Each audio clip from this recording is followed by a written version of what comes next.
Hi, ഇന്ന് സെറിയിൽ introduce ചെയ്യുന്നത് ഡോള സിൽക്കിൽ വരുന്ന ഒരു സാരിയാണ് കേട്ടോ. നമ്മുടെ പേജിൽ ഏറ്റവും കൂടുതൽ എൻക്വയറി വരുന്ന ഒരു കളറാണ് പേർപ്പിൾ ഷെയ്ഡ് കേട്ടോ.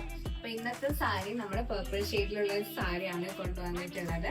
ഡോള സിൽക്കിൽ വരുന്ന സാരിയാണ്. വിത്ത് ബ്ലൗസ് ആണ് വരിക. യെല്ലോ ഷെയ്ഡിലേക്കാണ് കേട്ടോ ബ്ലൗസ് പീസ് വരുന്നത്. ആൻഡ് ഇതാണ് നമ്മുടെ സാരി വരുന്നത്. ഡോള സിൽക്കില് ബോഡി ഫുൾ സിൽവർ ചെക്സിലേക്കാണ് കേട്ടോ വരുന്നത്. ഒരു സിൽവർ ആൻഡ് ആന്റിക് ഗോൾഡൻ ഷെയ്ഡിലേക്കുള്ള ചെക്സ് ആണ് വരുന്നത്. ആൻഡ് ബോർഡറിലേക്ക് നോക്കുകയാണെങ്കിൽ നമുക്കൊരു oxidised silver kind of border ആണ് വരുന്നത്. ഫ്ലോറൽ മോട്ടീവ്സ് ആണ് കേട്ടോ വരുന്നത്.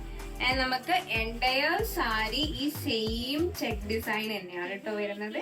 ആൻഡ് പല്ലുവിലാണെങ്കിൽ ഇതുപോലെ ടാസിൽസ് പ്രൊവൈഡ് ചെയ്തിട്ടുണ്ട്. രണ്ട് സൈഡും ബോർഡർ വരുന്നുണ്ട് കേട്ടോ. മുകളിലേക്ക് വരുമ്പോൾ ചെറിയ ബോർഡർ ആണ് വരുന്നത്. അപ്പൊ നിങ്ങൾക്ക് സാരി ഇഷ്ടപ്പെട്ടിട്ടുണ്ടെങ്കിൽ DM ചെയ്യുക, അല്ലെങ്കിൽ വാട്സപ്പ് വഴി